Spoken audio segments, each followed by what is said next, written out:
খেলা, এখানে খেলা রাজনৈতিকও খেলা। দেখলেন যে 6 মারলাম, আবার আউটও হলাম। তো ঠিক রাজনীতিটাও তাই, খেলবেন খেলাবেন, খেলবেন খেলাবেন, আউট করবেন। কে আউট হয় সেটাই দেখার, কে মিথ্যে বলছে সেটাই দেখার। পরিষ্কার হবে জলের মতো। আমি সৎ বললেই তিনি সৎ তা হয় না। আমি আবার বলছি, যত স্ক্যামের রানী হচ্ছে, যত স্ক্যাম সবগুলোতে যুক্ত মমতা বন্দ্যোপাধ্যায়। আর তাকে আড়াল করতে যারা যাবেন তারা প্রত্যেকেই যুক্ত থাকবেন।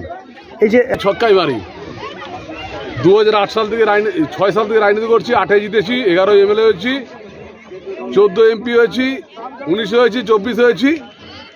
এর পরেগুলো বাউন্ডারি বার করে দেবো। প্রত্যেকটা জিনিসের একটা পরিকল্পনা থাকে। ওন্দা স্টেডিয়াম একটা পরিকল্পনা নিয়ে আমি সেই সময় বিধায়ক থাকাকালীন মাননীয় মুখ্যমন্ত্রী মমতা বন্দ্যোপাধ্যায় এবং আমাদের হাই স্কুলের ম্যানেজিং কমিটি, হাই স্কুলের হেডমাস্টার সবাইকে সাথে কথা বলে এই মাঠটা আরও তৈরি করে রাজ্য ক্রীড়া দপ্তরে পাঠানোর পর অনুমোদন হয় এবং 3টে ধাপে অনুমোদন হয়, প্রায় 6.5 কোটি টাকা। তো 2021-এর আগে পর্যন্ত আমাদের যে পরিকল্পনা ওই মাঠটার ঘিরে, সেই পরিকল্পনাটা ছিল যে আমাদের বাঁকুড়া জেলাতে 400 মিটারের ট্র্যাক কোনো জায়গায় নেই, অ্যাথলেটিক ট্র্যাক।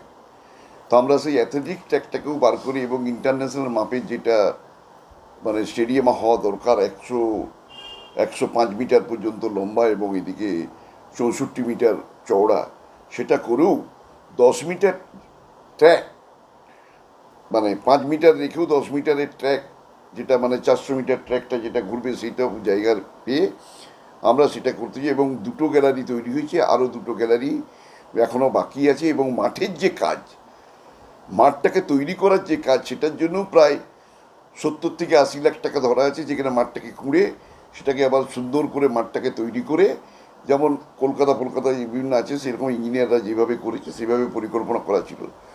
2021-এর পর যে কোনো কারণেই হোক কাজটা থমকে আছে। কিন্তু পরিকল্পনার সাথে সাথে লাইটটা কখন লাগে, যখন পুরোপুরি মাঠটা কমপ্লিট হয় তখন সেখানে লাইট দেওয়া হয়। কিন্তু মাঠটা এখন কমপ্লিটই হয়নি, তাহলে ওরা কাজ না জেনে না শুনে তারা ওরা মানে অসত্য কথা বলছি। এবং বিধায়ক যে কথাটা বলছি, ব্যাটটা কিন্তু ধরে আছে শক্ত হাতে ওনার জনগণ। ওনার যিনি বিধায়ক হয়েছেন আজ 4.5 বছর অতিক্রান্ত, কিন্তু একটা কাজও তিনি নজির দেখাতে পারবেন না।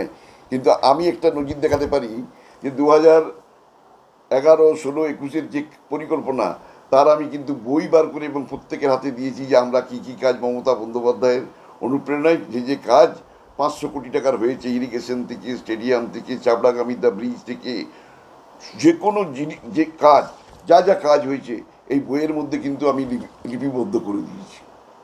পাগলের প্রলাপগুলো তো আমার বলার কিছু নেই। আমি তো বলছি যে শক্ত হাতে ব্যাট ধরেছে ওনার জনগণ। বিধায়কের যে কাজ, সেই কাজের একটা পরিকল্পনা কোথাও করেছেন কিনা। উনি শুধু সস্তায় চমক দেওয়ার জন্য কিছু কিছু কথা বলেন, কিন্তু আসল কাজের কাজ তিনি কিন্তু একটাও করেন না, যার জন্য ওনার জনগণ ব্যাটটা ধরেই আছে তাকে মাঠের বাইরে পাঠাবার জন্য।